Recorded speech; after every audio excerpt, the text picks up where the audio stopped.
motion, because, Mr. Speaker, this is, as you said earlier, constitutional responsibility of this House to make sure that this country has a cabinet secretary, Mr. Speaker. As you are aware, Mr. Speaker, previously, before this constitution, the President used to appoint cabinet ministers as he wishes and dismiss them as he wishes, Mr. Speaker. But now, under this new constitution, there is a requirement, constitutional requirement, that any nominee that has been brought by the President must be approved by this House. And today we are here, Mr. Speaker, exercising that constitutional mandate. And that's why I want to urge my colleagues to take this matter of the approval very serious, Mr. Speaker.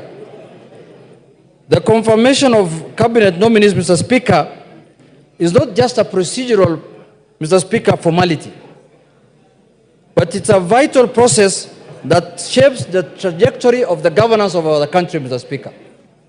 Mr. Speaker, long time, and you are a veteran politician as you are a lawyer. Mr. Speaker, the President used to nominate anybody if he feels like. Whether you are academically qualified, whether you have the experience, doesn't matter. Even if you have never stepped in a classroom, Mr. Speaker, the President has the prerogative to appoint you as a minister. But at this point in time in this country, Mr. Speaker, you will be nominated and Parliament will look at your suitability and whether you have the capacity to perform, Mr. Speaker.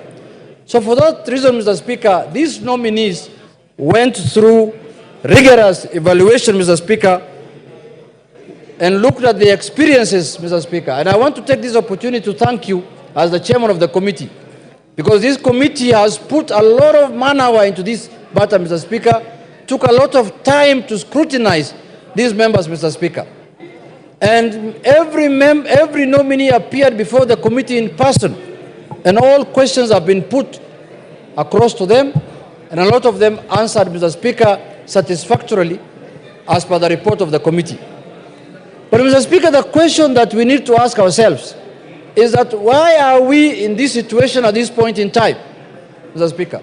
Why are we vetting ministers again mid-term, Mr. Speaker, when the term of the election has not ended, Mr. Speaker?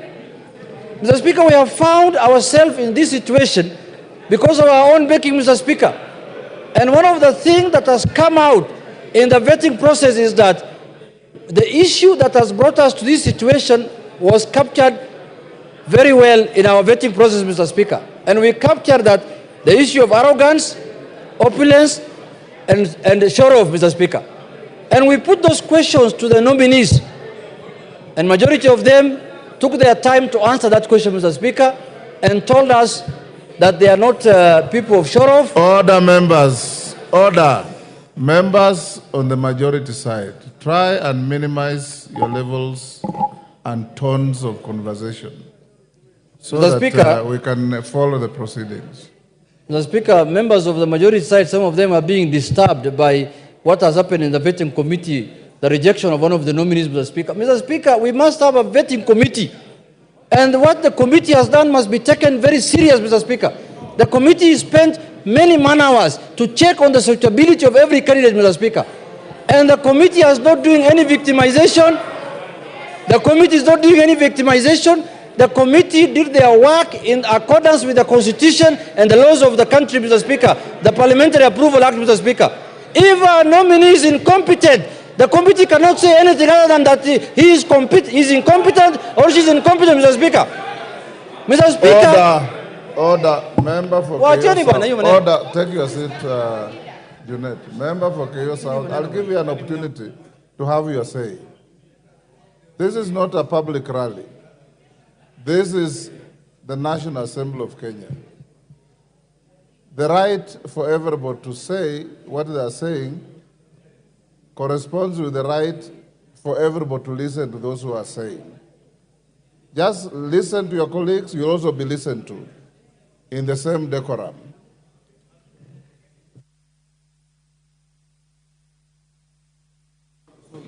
Mr. Speaker, when we say as a committee that someone is not suitable for this job, We are not imputing any improper motive of that person, Mr. Speaker. We are just saying that person is not suitable for this job. He can do another job elsewhere, Mr. Speaker. And Mr. Speaker, we are not here in this National Assembly to defend and protect anyone. We are just here to say the truth as it is, Mr. Speaker. So, Mr. Speaker, I want to say that the committee found majority of the nominees to be suitable for the job they have been given. Mr. Speaker, it is this House that can hold people accountable. We cannot hold members accountable outside this House, Mr. Speaker. It is our constitutional mandate to hold people accountable here, Mr. Speaker. What is the point of sending someone to a job and after a year and 2 years again, you have to recruit again and you're fresh, Mr. Speaker, like what is happening now, Mr. Speaker?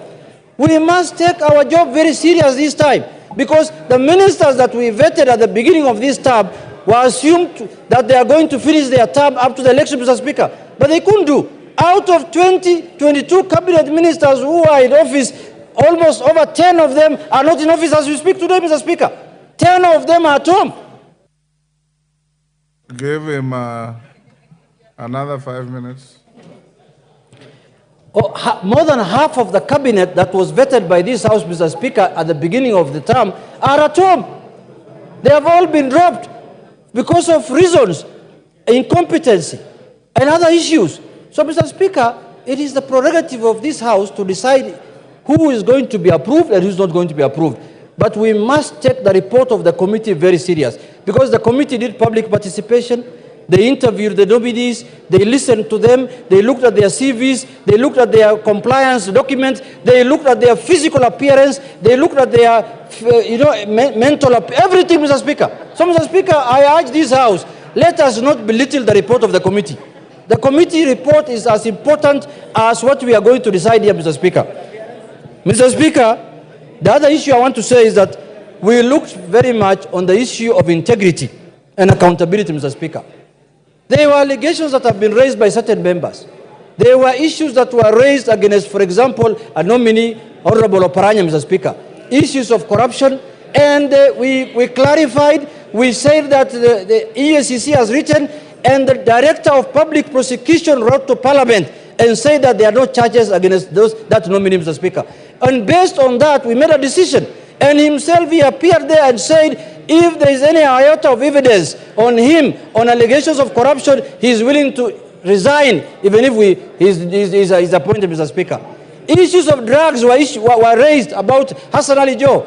The Minister for Interior, by then George Saitoti, came here and brought a report against him. Later, a report was brought to Parliament a week later that cleared him, Mr. Speaker. We looked into all those issues, Mr. Speaker, and we cleared all those people.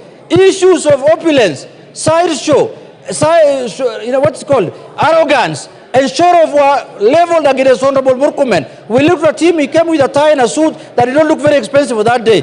He should not put on another one going forward. He should continue with the same ones that he came to the committee, Mr. Speaker. And it was clear on those points, Mr. Speaker.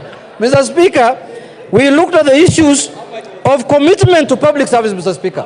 Most of the nominees showed high level of commitment to public duty, Mr. Speaker. You could see the way they were answering the questions, and they said that they are willing and ready to serve the country, Mr. Speaker.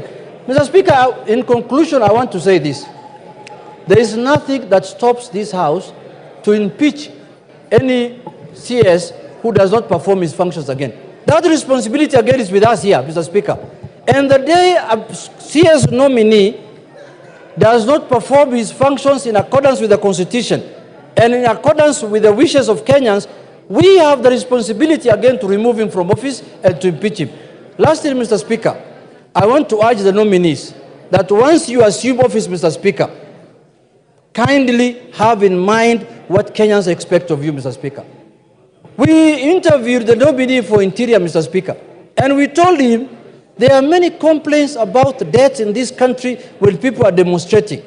He has to make sure, he has to put into consideration the sanctity of life, Mr. Speaker, that Kenyans must not die for exercising their freedoms and rights, Mr. Speaker. Demonstration is allowed in the country, but also the rights of other Kenyans must be respected when somebody is doing a demonstration, Mr. Speaker. So we have looked at everything and everything that is possible, and we have concluded that 19 nominees are suitable for office. Mr. Speaker, what I am proud of today, Mr. Speaker, are my colleagues whom I was with them in the same party who have joined now the executive, Mr. Speaker. It has proved to me that the Raila Odinga Academy, School of Politics, is the best school of politics in this country, Mr. Speaker. Look at the kind of nominees they have donated to the Executive, Mr. Speaker. Hassan Ali JOHO, OPARANYA, WANDAYI, and MBADI, Mr. Speaker. Those are the best nominees this country can have, Mr. Speaker. The best experts this country can have, Mr. Speaker. When they appeared before the committee, Mr. Speaker, the committee was perplexed. They said, we didn't know ODM have this kind of expertise, Mr. Speaker. We thought ODM is just hecklers and people who throw stones, people who make noise in this town, Mr. Speaker. But now we have proved to Kenyans and to the public and to this House that the best expertise is found in ODM, Mr. Speaker. Those few remarks, Mr. Speaker, I second, Mr. Speaker. Thank you very much. Yeah. Order. Honorable members. Order. Take your seat. Honorable members, I now propose the question, which is that taking into consideration the findings of the Committee on Appointments and its second report on the vetting of the nominees for appointment to the offices of Cabinet Secretaries, laid on the table of the House today, Wednesday, 7th August 2024, and pursuant to the provisions of Article 152(2) of the Constitution and Section 3 and 8 of the Public Appointments Parliamentary Approval Act 2011, this House, 1, approves the appointment of the following persons as Cabinet Secretaries. Honorable Professor Kithure Kindiki, EGH, Ministry of Interior and National Administration. We are not calling a vote. I'm proposing a question.